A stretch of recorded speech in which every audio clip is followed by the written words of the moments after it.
नमस्कार मित्रांनो, आजच्या ब्लॉगमध्ये आपलं स्वागत. मित्रांनो, आजच्या ब्लॉगमध्ये मी आमच्या गावाकडं बैलपोळा सण कसा साजरी करतो या व्हिडिओमध्ये तुम्हाला मी दाखवलं. मित्रांनो, प्लीज आपली व्हिडिओ शेवटपासून बघा. तर मित्रांनो, आज सध्या आपला बैल सजून आता आम्ही गावात आलो मित्रांनो.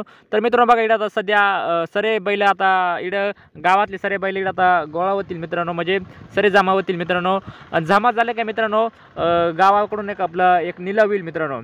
निलाव झाला का मित्रांनो, ज्याचा पण निलाव आला तर त्याचे बैल 5 या गोल गोल बिंकतील, म्हणजे मंदिराला गोल गोल बिंकतील मित्रांनो. मित्रांनो प्लीज आपली व्हिडिओ शेवटपासून बघा, का आपल्याला या व्हिडिओमध्ये मला सरळ दिसेल मित्रांनो.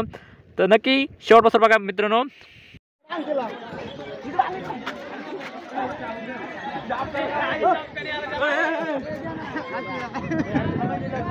नाही घेत त्याला एवढं विचार केला म्हणलं कोण आहे का आपल्याला काय म्हणलं विषयाला पुढे गेला विषयाला चालेल चालन देऊन टाक